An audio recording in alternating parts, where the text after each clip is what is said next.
Sige. Sige.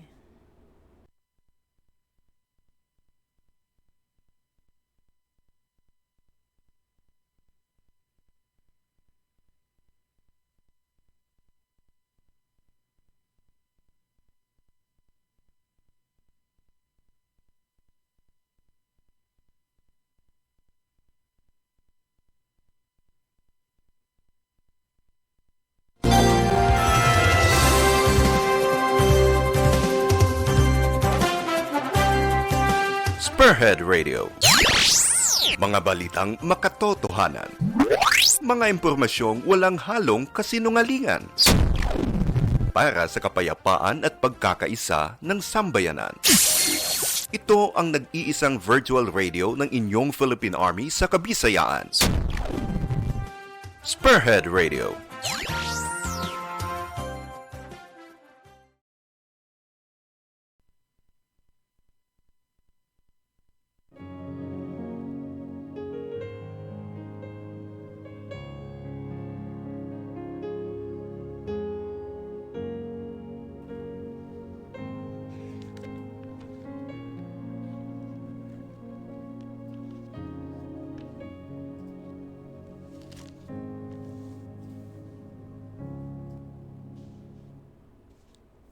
Magandang hapon po para sa ating lahat.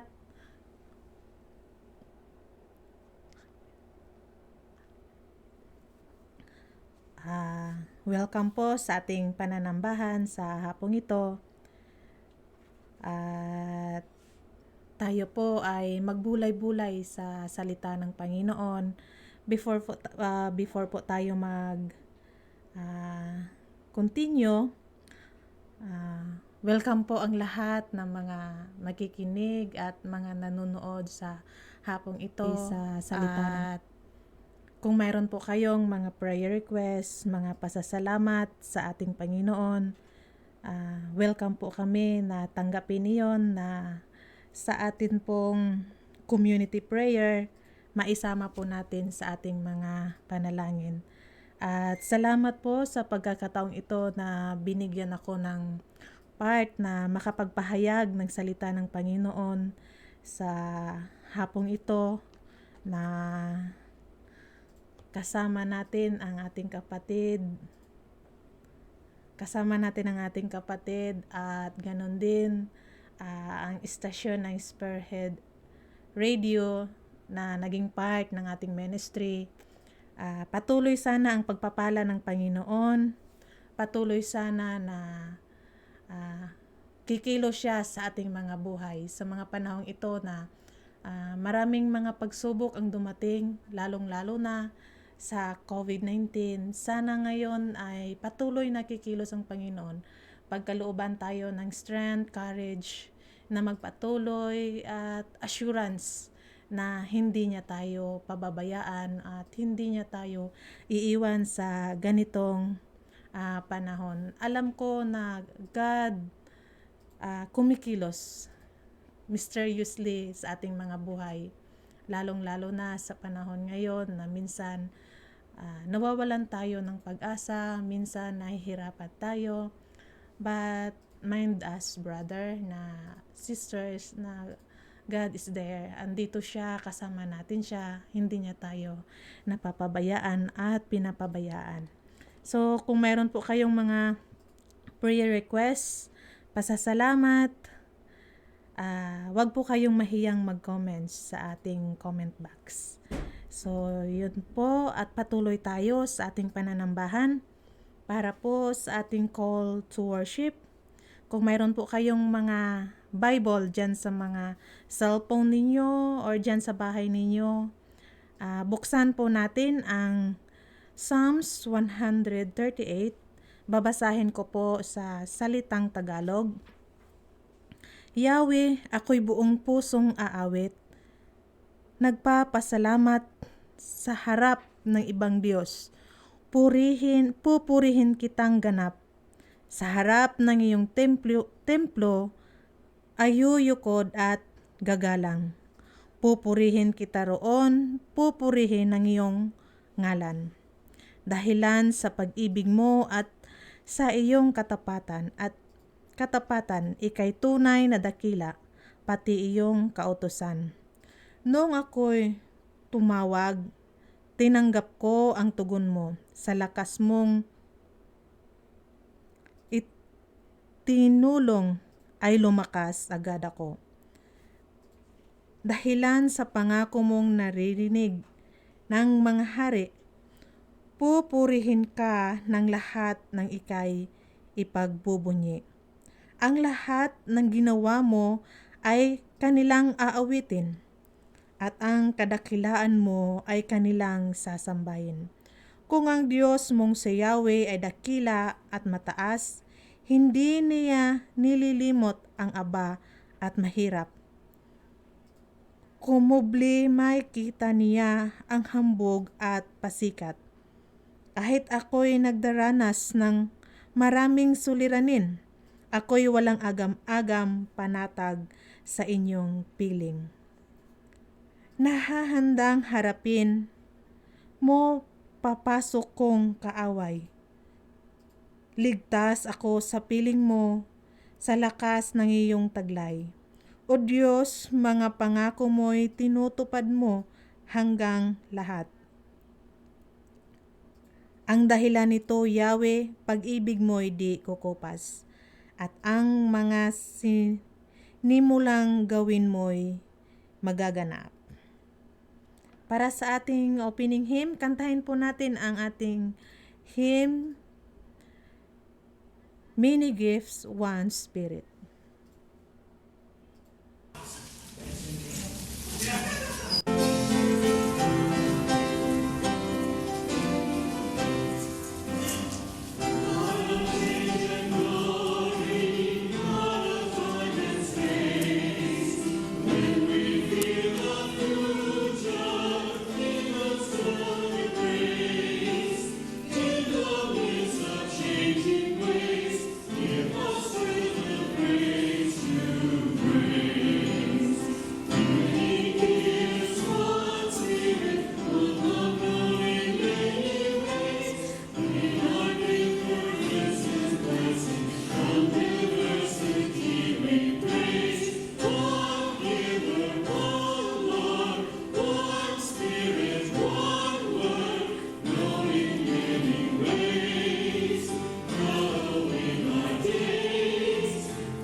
Tayo po ay manalangin. Lord God, salamat po sa araw na ito. Salamat sa buhay, sa lakas, sa mga pagpapala na aming natanggap. Salamat sa pagkakataon na marinig namin ang iyong salita at salamat Lord God na prepare mo ang aming mga puso, ang aming mga isip sa panahon ngayon na kami ay makikinig ng iyong banal na salita Lord God. Salamat din sa bawat isa na ngayon ay patuloy na namumuhay bilang iyong mga anak. Alam namin Lord na marami kaming mga pagkakamali, mga pagkukulang, but hindi naging hadlang ang iyong pagmamahal na mahalin kami ng buo Lord God. At sa hapong ito, sa aming pag-uusapan na marinig ang iyong salita, ipapakita mo Lord God kung gaano kami kahalaga, bawat isa sa amin Lord God, kung gaano kami kahalaga sa inyo. At Lord, malalaman din namin kung ano kahalaga ang aming buhay bilang iyong mga anak. Na makita namin Lord God kung gaano mo ginamit ang bawat isa sa amin, na makilala ka bilang aming Panginoon at makilala ka ng mga tao bilang kanilang tagapagligtas. Let your Holy Spirit, Lord, work in us, Lord God. Give us power, give us wisdom na maintindihan namin anuman ang gusto mong ipahayag sa bawat isa sa amin. Touch the heart of everyone, Lord, na nakikinig, na nanunood, at ganun din, Lord God, na ang iyong salita ay maging powerful sa bawat isa sa amin. Na ang iyong salita, Lord God, ay maging strength, maging courage namin sa panahong ito at makita namin ang importance ng bawat isa, Lord God. Bless us, Lord. Bless this ministry, Lord God. At ganun din sa pamumuno ng aming Sir Panchito, Lord God. Ikaw po ang mag-bless sa kanyang ministry, sa kanyang calling bilang sundalo, at ganun din sa kanyang mga kasamahan na ipinagkaloob nila ang kanilang buhay upang maglingkod sa inyo, Lord God, sa ibang kapamaraanan. Bless us today, Lord. Bless the message, Lord God, na dadalhin ko ngayon. At ako rin bilang yung tagapagsalita. First time ko, Lord, na magsalita ng ganito, Lord God. Alam ko na ikaw ang kikilos. Ikaw ang magkakaloob sa akin ng karunungan, kaloob sa akin ng authority to share your words, Lord God. At alam ko na hindi maging sayang ang bawat salita na lalabas sa aking bunganga, sapagkat ito ay na-bless mo, Lord God. At ito ay ang iyong salita na huhubog sa aming mga puso, sa aming pananampalataya. Salamat, Lord, sa iyong banal na presensya. Ito aming dinadalangin, pinapasalamatan sa pangalan ni Jesus, na aming tagapagligtas. Amen. At ngayon po mga kapatid, babasahin ko po ang text na aking gagamitin.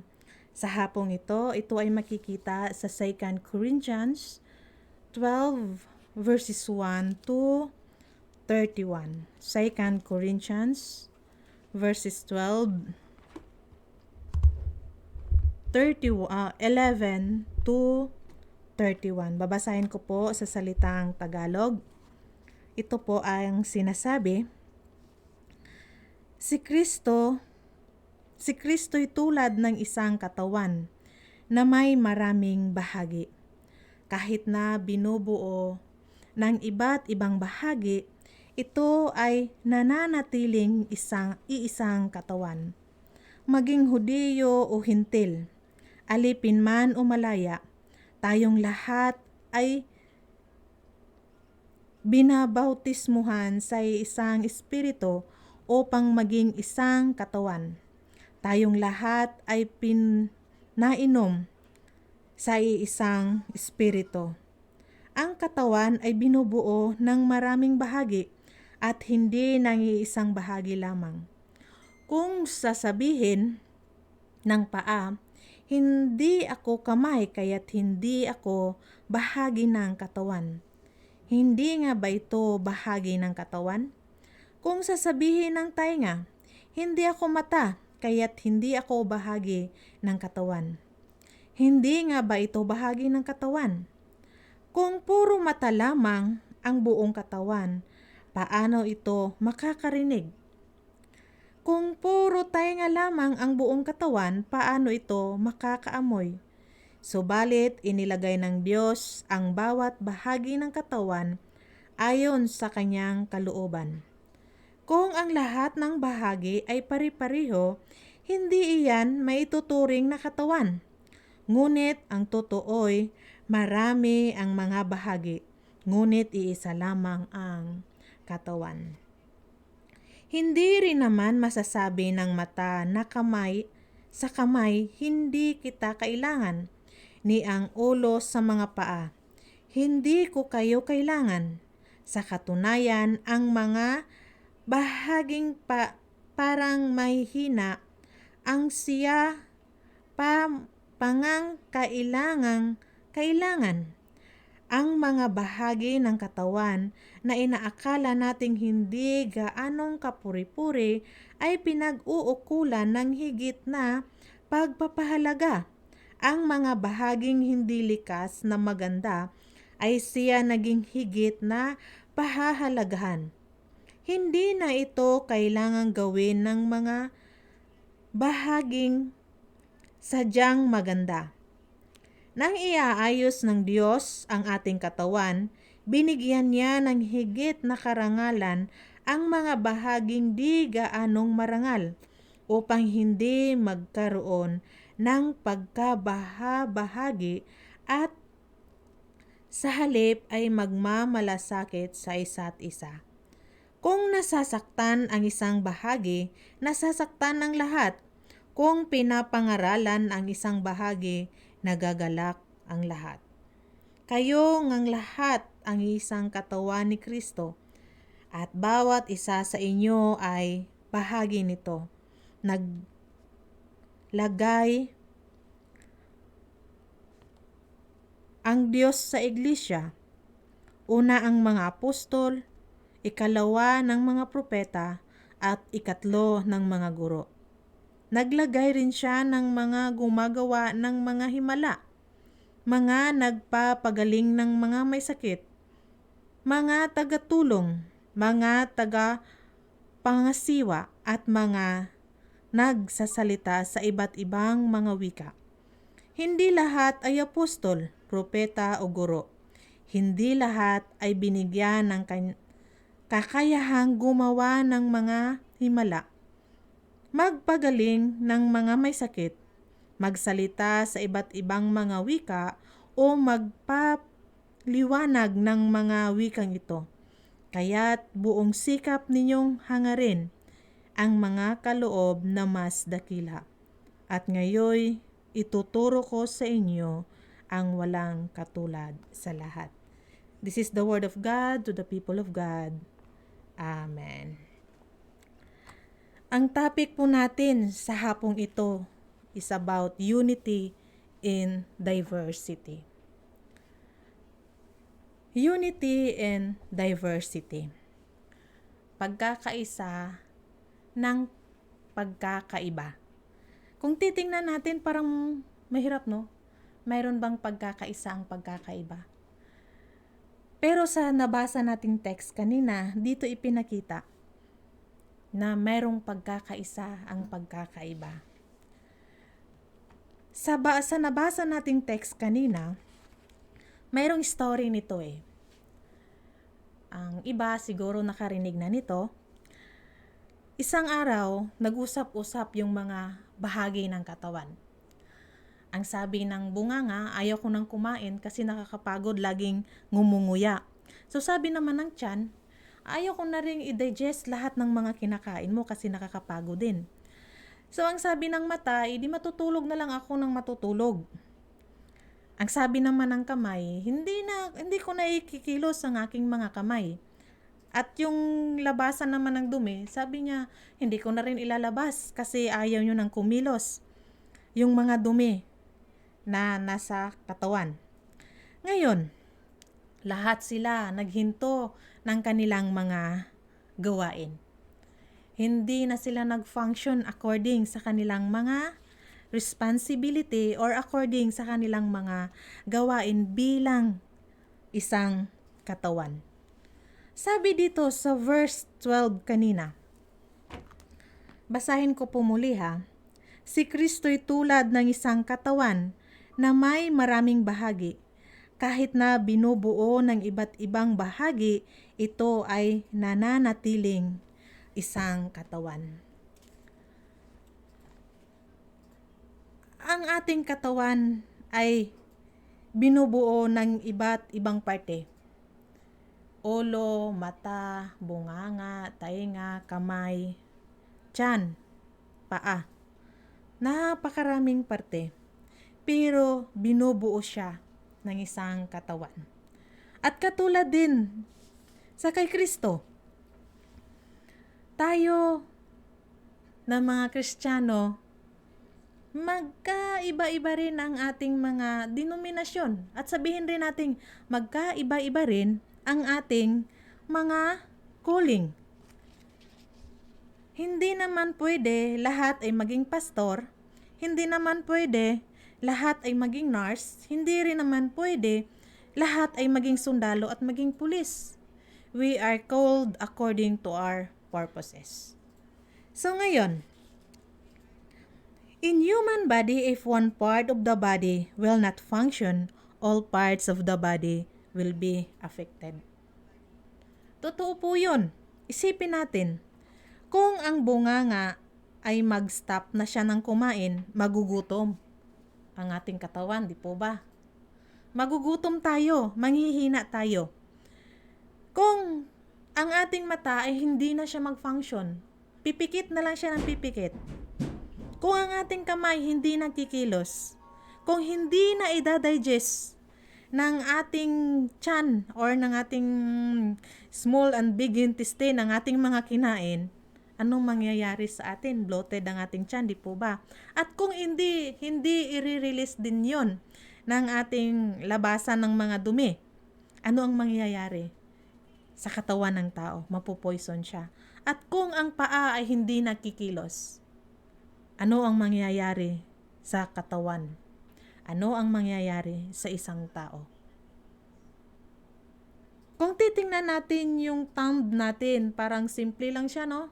Tingnan natin yung parang hindi naman siya hindi masyadong affected yung kamay natin kung mayroon tayong 4 na kamay. Pero kung tutuusin mga kapatid, itong thumb natin, ito po yung naghihigpit kapag tayo ay humahawak. Nagkakaroon siya ng lakas or nagkakaroon siya ng force dahil dito sa thumb natin. So kung titingnan natin, kahit pinakasimpleng bagay or pinakasimpleng part ng katawan natin, napakalaki ng kanyang function. Kung lahat ng part ng ating katawan or kung lahat tayo magkakaroon ng pagkakaisa, magiging strong, di po ba?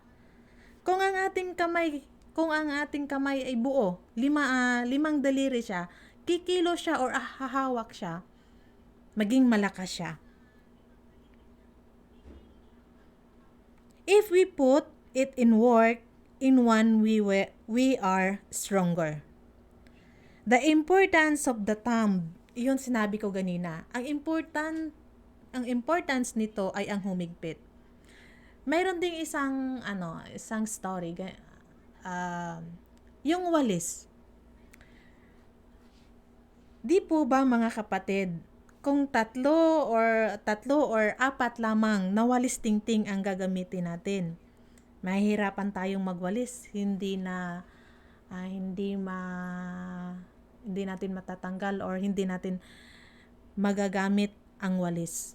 Di po ba? Pwede mo siya pang tusok-tusok lang. Pero kung isang buong walis tingting, napakaraming dumi ang makukuha. So, kung mayroong pagkakaisa, ibig sabihin, malaki ang puwersa. Kung may pagkakaisa, malaki ang magagawa. Sa church, ganun din po mga kapatid. Kung titingnan natin sa loob ng church, ang mga tao ay may kanya-kanyang abilidad, may kanya-kanyang talent, may kanya-kanyang calling din. Merong magaling kumanta, merong magaling sa instrument, merong magaling mag-share ng salita ng Panginoon. Katulad ng Bible study, mag-Sunday school teacher. Pero may mga iba din na yung silent type lang sila na sasabihin mo, parang wala namang talent ang taong ito. Ano ba yung kaya niyang gawin? Pero lagi nating tatandaan sa nabasa natin kanina, bawat isa sa atin, bilang isang church body, may kanya-kanya tayong kakayahan. Hindi natin alam kung ano ang kanyang function or kakayahan, pero siya sa sarili niya, alam niya kung ano ang kaya niyang gawin. Katulad din ng nasa loob ng tahanan.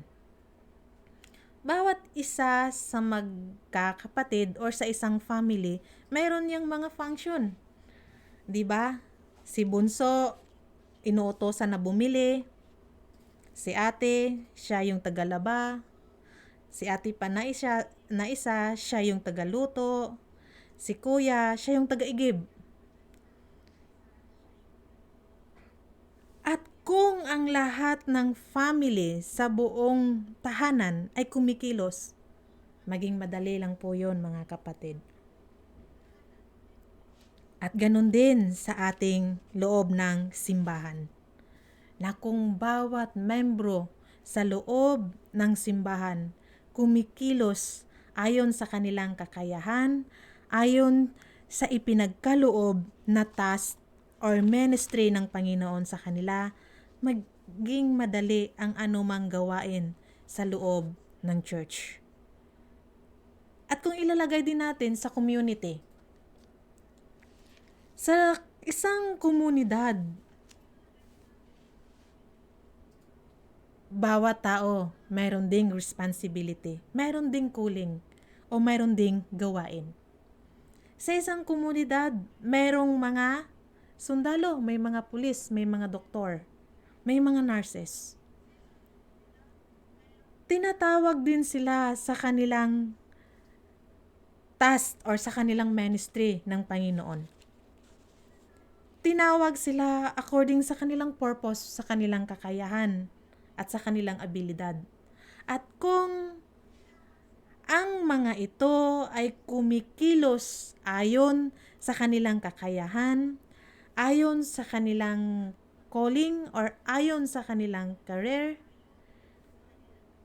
kasama ng mga citizen sa isang community or ng bawat isa sa isang community, maging magaan ang isang komunidad. Maging maginhawa ang isang komunidad. Katulad nga sinabi ni Jaime Rivera, sabi niya sa kanyang kanta, bawat tao, ang misyon ng bawat tao ay maipahayag ang salita ng Panginoon. Bawat tao, ang kanilang misyon ay maipakilala ang Panginoon according sa kanyang gift. It doesn't mean dahil hindi ka pastor, wala kang kakayahan na ipakilala mo ang Panginoon. Hindi rin ibig sabihin dahil hindi ka nagtatrabaho sa church, wala kang kakayahan na maipakilala or maipahayag ang Panginoon. Isipin natin mga kapatid, we are Christian. It doesn't, hindi dahil doktor ka, dahil pulis ka, wala kang kakayahan na maipakilala ang Panginoon. Mayroon kang kakayahan na ipakilala ang Panginoon sa pamamagitan kung paano ka nabubuhay at kung paano mo isinabuhay ang iyong task or ang ang calling ng Panginoon sa iyo. Bawat isa sa atin ay may kakayahan na ipahayag si Jesus or maipakilala si Jesus sa mga gift or sa talent na ipinagkaloob ng Panginoon sa bawat isa sa atin. Hindi man verbal na maipakilala natin ang ating Panginoon, katulad ng iba dahil minsan nahihiya sila, but we can mapakilala natin ang ating Panginoon through our actions. Kung paano natin maipakilala ang Panginoon sa ating mga kilos, sa ating gawa, or sa ating pakikipagkapwa. Dahil bawat isa sa atin, tinawag tayo ng Panginoon para maipahayag kung sino siya at ano siya. Magkaiba man ang mga denomination ng bawat isa sa atin, pero isa lang yung goal natin. To glorify God and to share the Word of God and to share God sa mga tao na hindi pa nakakilala or hindi pa nagkaroon ng personal relationship kay God. Ngayon, sabi dito sa verse 14 to 17, babasahin po natin. Verse 14 to 17, ang katawan ay binubuo ng maraming bahagi at hindi ng iisang bahagi lamang. Kung sasabihin ng paa, hindi ako kamay, kaya't hindi ako kabahagi ng katawan. Hindi nga ba ito bahagi ng katawan? Kung sasabihin ng tainga, hindi ako mata, kaya't hindi ako bahagi ng katawan. Hindi nga ba ito bahagi ng katawan? Kung puro mata lamang ang buong katawan, paano ito maririnig? Kung puro tainga lamang ang buong katawan, paano ito makakaamoy? There is beauty in diversity. Hindi mo masasabing sa pisikalan or sa anyo ng tao. Hindi mo masasabing maganda yung mga tao na mapuputi kung wala ka namang nakitang taong maitim. Hindi mo rin masasabi na siya maitim kung hindi ka nakakita ng taong maputi. At hindi mo rin masasabi ang tao na ay hindi siya maganda or maganda siya. Merong pagkakaiba ang bawat isa. Physical man yan, or kahit nga sa karakter ng tao. Mayroong pagkakaiba. Ang pinakamagandang example ay yung katawan ng tao. Ang pagkakaiba-iba ng parts ng katawan ng tao. Totoo sa nabasa natin kanina, kung ang katawan ng tao ay puro mata, hindi siya makakarinig. Kung ang katawan naman ng tao ay puro tainga naman, hindi rin siya makakakita.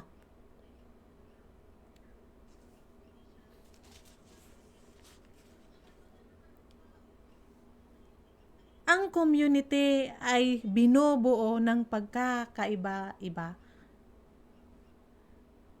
Iba-ibang uri ng tao, iba-ibang kultura, iba-ibang pananampalataya, iba-ibang mga ideology. Pero ano ang pinakamaganda doon? Yung pagiging interrelatedness. Yung pagkaroon ng koneksyon sa bawat isa. Kung titingnan natin sa isang komunidad,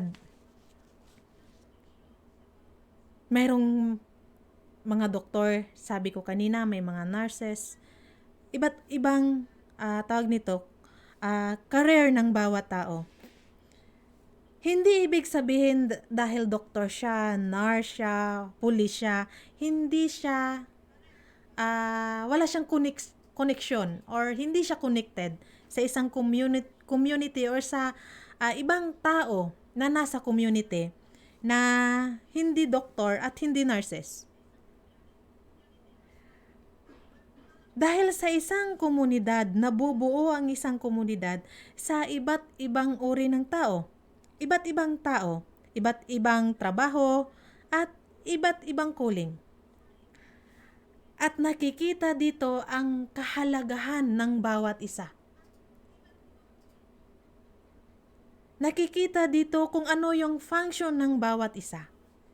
At kung paano naging interrelated ang bawat isa sa kanilang mga buhay. At sa bawat isa bilang isang community. Hindi mo masasabi na sa isang komunidad, ikaw matanda ka na, wala ka ng silbi. Hindi mo rin masasabi sa isang komunidad na yung mga bata wala ring silbi. Katulad din yan sa church. Na may mga uri ng tao or may mga tao na yung parang silent lang sila na parang wala itong silbi sa loob ng church. Sa nabasa natin kanina sa Bible, dito sa text na ginamit natin, ang sinabi dito kung sino yung mas mababa ang kanyang kahalagahan, doon mas ipinakita ang pagpapahalaga ng Panginoon. Dahil bawat isa sa atin, every individual, doon ipinapakita kung gaano tayo kahalaga sa Panginoon. Hindi man natin nakikita yung kahalagahan natin sa ating sarili. Pero hindi ganun ang pagtingin ng Panginoon sa bawat isa sa atin. Dahil nung create tayo ng Panginoon, mayroon siyang purpose kung bakit niya tayo create. Nung create tayo ng Panginoon, mayroon na siyang ipinagkaloob na task sa bawat isa sa atin. Unknowingly, ginagawa na pala natin yung task na ipinagkaloob ng Panginoon sa bawat isa sa atin. Pero tanong natin sa ating sarili, ano ba yung ginagawa ko na masasabing task na ipinagkaloob ng Panginoon sa akin? Kung masaya ka na ginagawa ito at nakapagbibigay ka ng galak sa Panginoon. Kahit napakasimpleng bagay lamang.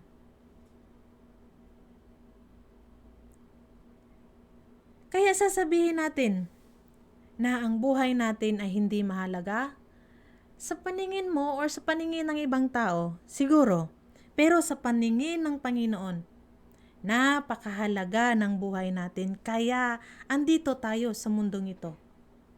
Napakahalaga ng existence natin kung bakit tayo nag-i-exist sa mundong ito.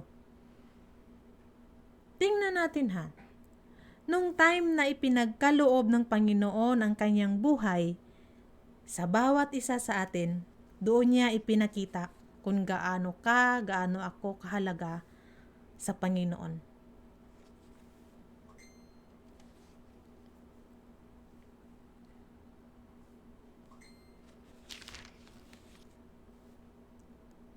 Ang bawat isa sa atin, na kung tingin ng ibang tao ay worthless, sa harap ng Panginoon, priceless tayo. Kung sa tingin mo or ng ibang tao na ang existence mo ay hindi mahalaga, sa harap ng Panginoon, napakahalaga mo. Ang pagkakaiba natin na pag-create ng Panginoon sa bawat isa sa atin ay nakadesign na po yun, mga kapatid. Hindi niya tayo create na lahat magaling kumanta. Hindi niya tayo create na lahat magaling mag-paint. Hindi niya tayo create na lahat magaling sumayaw. Hindi niya tayo create na lahat marunong mag-sermon. Hindi niya tayo create na lahat maging pulis. Hindi niya tayo create na maging iisa lamang ang kakayahan. Kung hindi create niya tayo na magkakaiba-iba upang magampanan ng bawat isa ang kanyang purpose. bilang isang anak ng tao, anak ng Panginoon. Sinabi nga, kung ang isang bahagi ng katawan ay nasaktan, lahat ng bahagi ng katawan maapektuhan. Pero kung ang isang bahagi ng katawan mag-success, lahat ng bahagi ng katawan nagagalak or napagkakalooban ng honor. Ganon din sa bawat isa sa atin, sa church, sa community, or sa family. Bawat isang membro ng family, bawat isang membro ng church or ng community na masasaktan, isang buong community, isang buong church, at isang buong family ang affected. Ngunit, kung isang tao sa isang community, sa isang church, at sa isang family ay mag-success, buong community, buong family, at buong membro ng church ay nagagalak. Dahil bawat isa sa atin, we shared pain. Di po ba? Kung nakikita natin na isa sa membro ng ating church nagkakasakit, may problema, pati tayo naapektuhan. Sa loob ng family, ganun din tayo. Dahil iisang katawan tayo. Iisang katawan tayo na create ng Panginoon. Iisang katawan tayo na tinawag ng Panginoon. Kaya sa bawat isa, lagi nating iisipin, nag-exist tayo sa mundong ito dahil mayroon tayong part, mayroon tayong purpose. At sa magkaiba-iba man ang part natin, ang purpose natin, lagi nating iisipin na magkakaroon ng pagkakaisa. Na magkakaisa tayo, magkaiba-iba man tayo. Sa verse 27, ano ang sinasabi dito? Verse 27.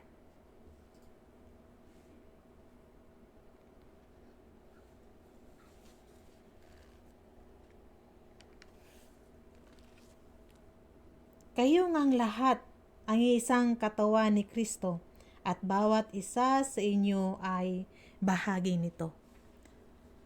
Tayong lahat ay isang katawan ni Kristo. At tayong lahat ay may different calling, different function na ating gagampanan bilang isang katawan ni Kristo. Jesus gathered us to be one. Meron man tayong pagkakaiba, pero iisa tayo sa pananampalataya. Bawat isa sa atin pinagkalooban ng kanya-kanyang tungkulin, ng kanya-kanyang purpose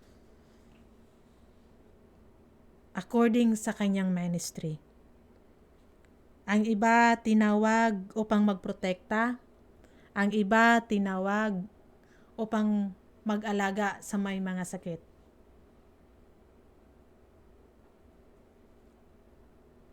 At lagi nating iisipin, walang ginawa ang Panginoon na mas mababa sa bawat isa.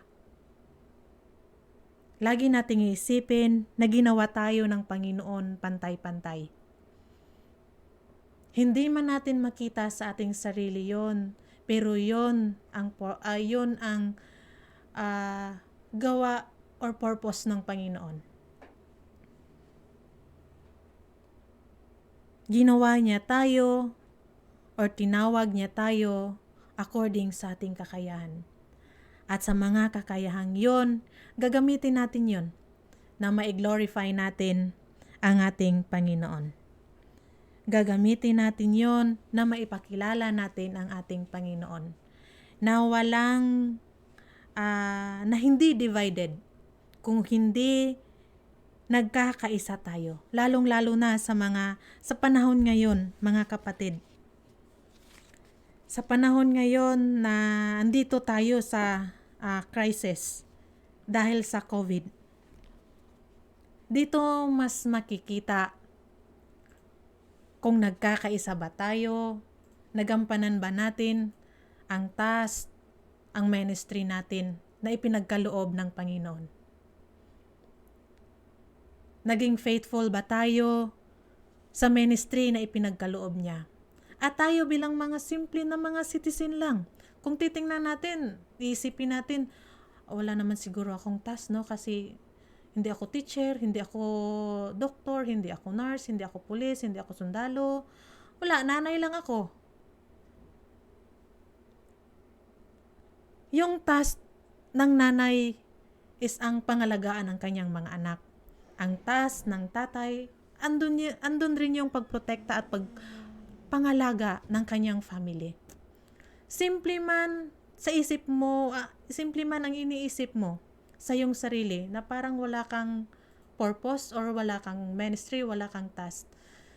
Pero hindi 'yon ang nasa isip ng Panginoon.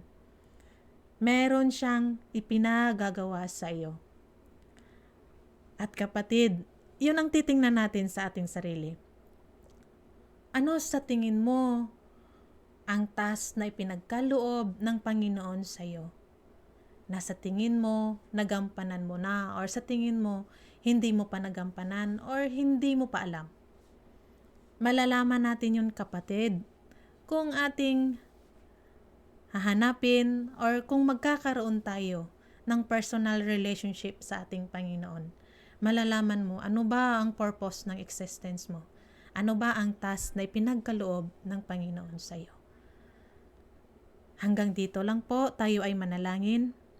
Lord God, maraming salamat sa salita na aming narinig. Indeed, Lord, there is unity in diversity. Kung magkakaroon kami ng pagkakaisa, ang maipahayag ka sa pamamagitan ng salita at maipapahayag ka sa pamamagitan ng aming mga gawa. Teach us, Lord God, na magkakaroon ng humbleness ang aming heart. Teach us, Lord God, na magampanan namin ang task na ipinagkaloob mo sa bawat isa sa amin. Bless our hearts, our mind, Lord God, as we continue to grow as your children.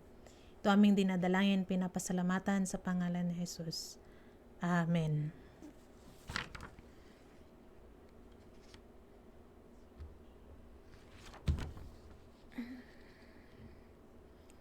Para po sa ating community prayer, baka meron pong meron po tayong mga pa-prayer request.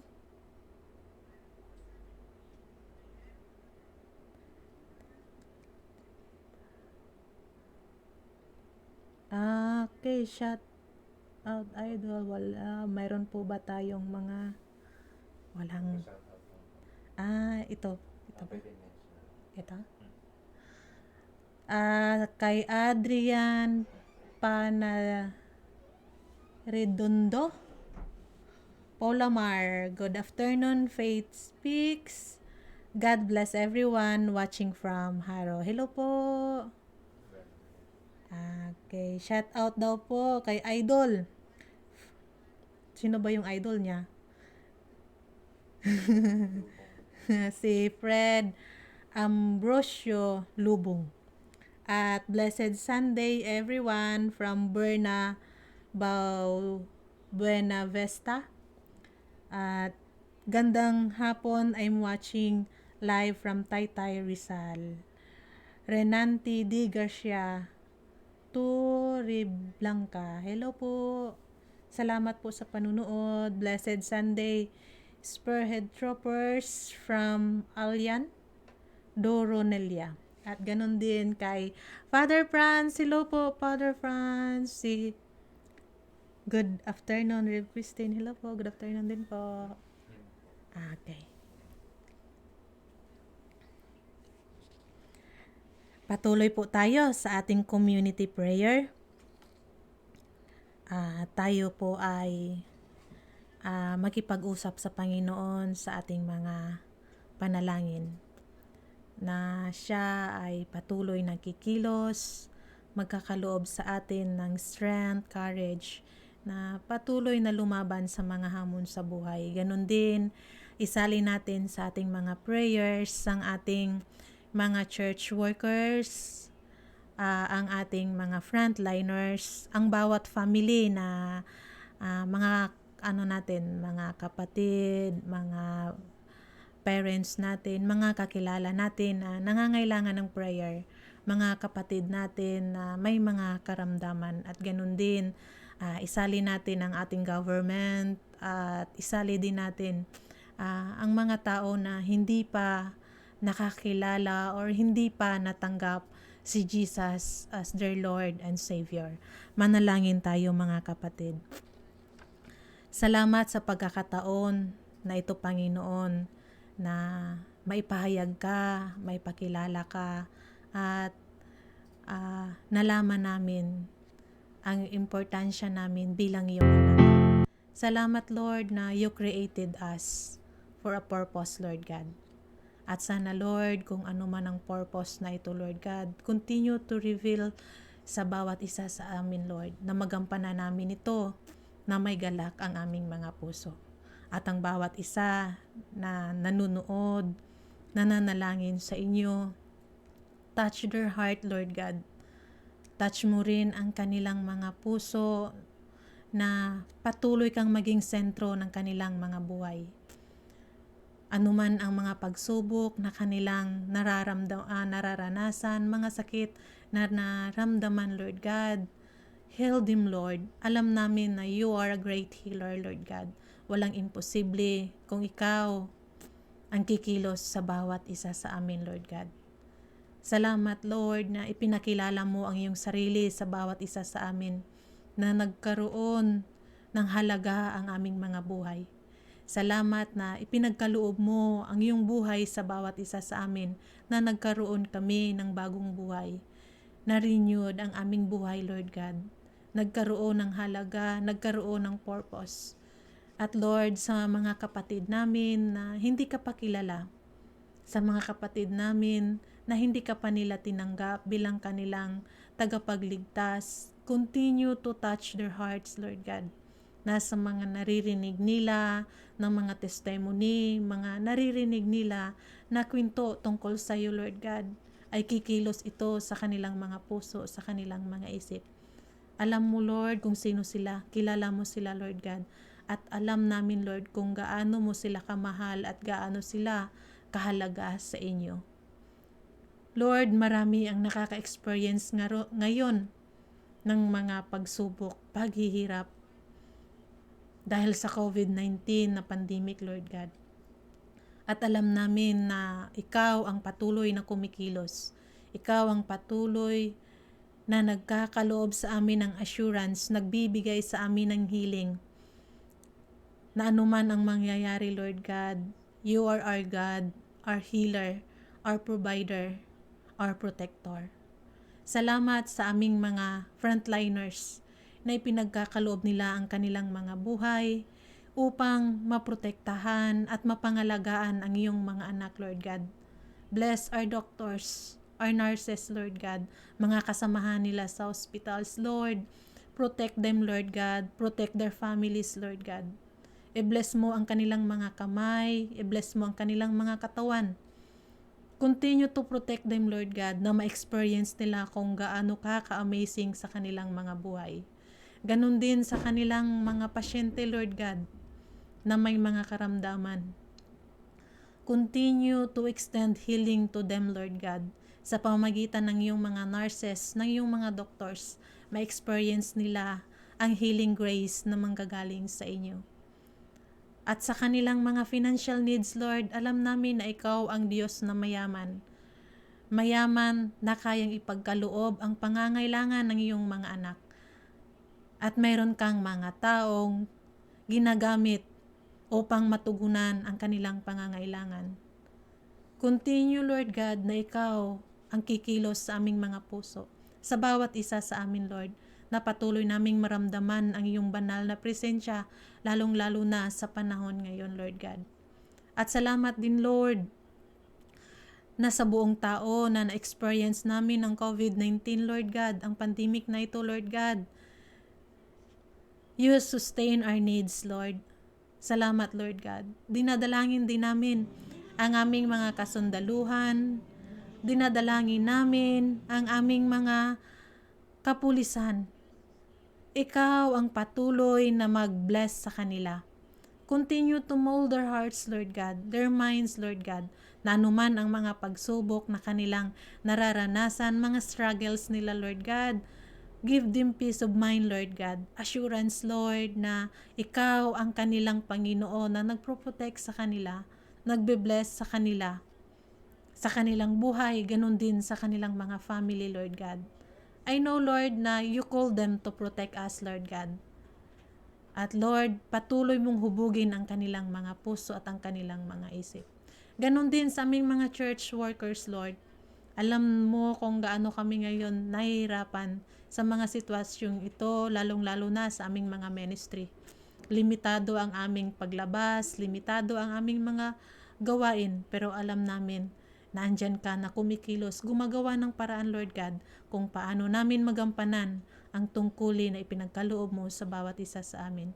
And Lord, salamat na patuloy mong binubuhos ang iyong kasaganaan sa bawat isa sa amin, Lord God.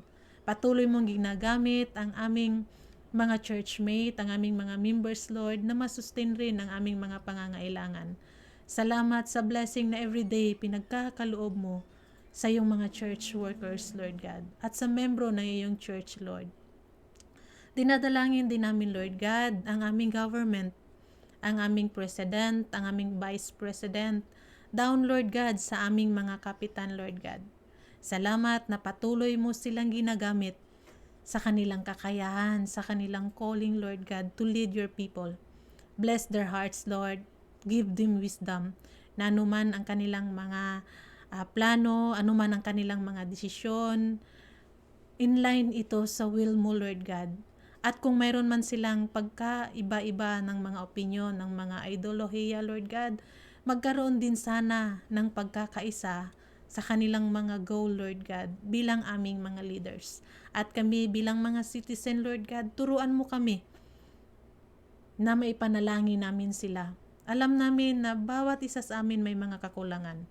Kami na mga ordinaryong tao, kami na yung mga church worker, kami na yung mga kapulisan, mga kasundaluhan, mga nurses, mga doctors, Lord God, mga leaders.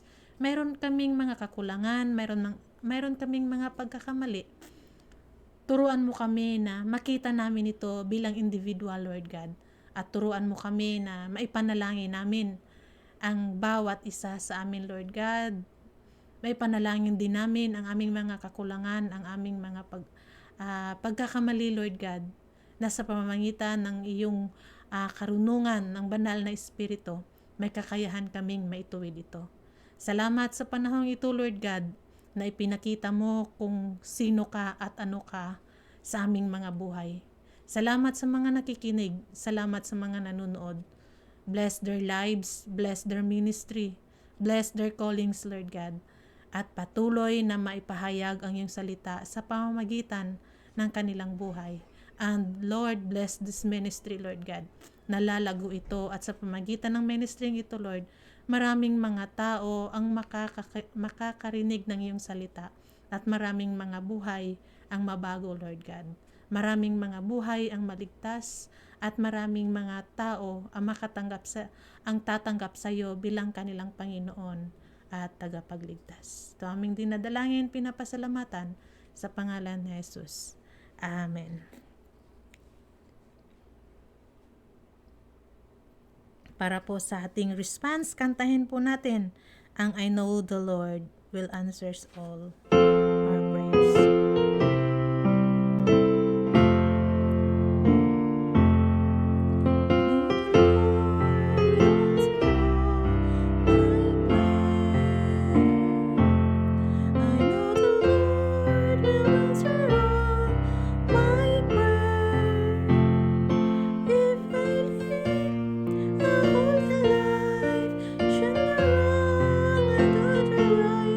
I know the Lord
atin pong hymn of dedication, kantahin po natin ang Breast on Me, Breast of God.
Tayo po ay manalangin para po sa ating closing prayer.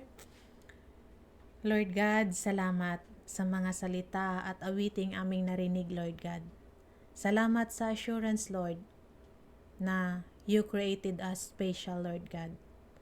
At sa aming paggawa ng aming mga tungkulin, give us joy, Lord God, na magagawa namin ito na may galak sa aming mga puso. Anumang ministry, anumang task ang ipinagkaloob mo sa bawat isa sa amin, Lord God, turuan mo kami at tulungan mo kami na maging faithful, Lord. Nagagampanan namin ito abot ng aming makakaya, na masaya at mayroong fulfillment sa aming mga puso, Lord God. Sa bawat isa na nakikinig, sa bawat isa na nanunood, iparealize mo rin sa kanila, Lord, kung ano man ang kanilang mga calling sa buhay, na maramdaman at maranasan din nila, Lord God, kung ano yung fulfillment na naramdaman namin bilang pagsunod ng iyong calling, Lord God. At bawat isa na tumanggap ng iyong calling, Lord God, salamat, Lord, na naging party kami ng iyong ministry. Salamat na naging party kami ng iyong katawan, Lord God. Hindi lamang ng mga pastor, kung hindi bawat lahat, Lord. Bawat lahat ng iyong tinawag na may mga katungkulan. May mga ginagawa, Lord God, na katungkulan, Lord God. Give us happiness as we do this, Lord God. Give us joy, Lord God, fulfillment. At ganun din sa mga nagsisearch pa, Lord God, sa kanilang purpose, sa kanilang buhay. Give them discernment, Lord, na malaman nila kung ano man ang task na ipinagkaloob mo sa kanila. At sa mga talent na ipinagkaloob mo sa bawat isa sa amin, Lord God, na magamit namin ito, na masaya, na magamit namin ito to glorify your name. At continue to work in our lives, Lord God, na patuloy ka naming hahanapin, patuloy kang maging sentro ng aming buhay. At anuman ng aming ginagawa ay maging parte ka at nagagalak ka, Lord God, sa aming mga ginagawa at mga natapos, Lord. Continue to strengthen us, continue to give us courage, Lord, anuman ang mga pagsubok na aming mararanasan, anuman ang mga problema, anuman ang mga sakit na aming ma-experience, Lord.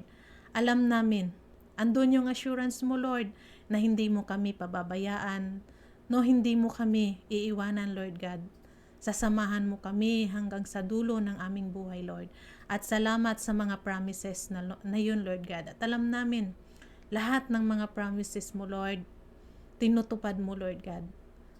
At everyday, Lord, natatanggap namin ang mga promises na yun. Security, Lord God. Protection, Lord. Abundant blessing. Malakas na pangangatawan. At everyday, Lord God, everyday na gumigising kami, naramdaman namin ang iyong banal na presensya. At nagagala kami na pinagkakalooban mo kami ng buhay na maipahayag pa namin kung sino si Jesus Christ at kung gaano kahalaga ang bawat isa sa amin sa kay Jesus Christ. Salamat, Lord. I-bless mo ang bawat isa na nakikinig at nanonood. Grant their prayer request, Lord God. At alam mo, Lord, kung ano ang desire ng kanilang mga puso. At alam namin, Lord, na sinagot mo na ito. Salamat, Lord. Ito aming dalangin, pinapasalamatan sa pangalan ni Jesus. Amen. At para po sa bawat isa, itaas po natin ang ating mga kamay as we receive the blessing of God. The grace of the Lord Jesus Christ, the love of God, and the fellowship of the Holy Spirit be with you all. Amen. Amen. Amen. Amen.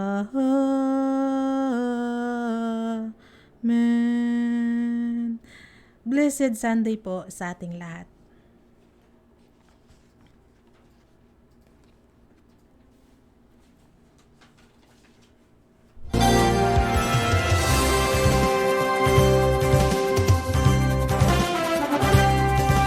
Spearhead Radio. Mga balitang makatotohanan. Mga impormasyong walang halong kasinungalingan. Para sa kapayapaan at pagkakaisa ng sambayanan. Ito ang nag-iisang virtual radio ng inyong Philippine Army sa Kabisayaan. Spearhead Radio.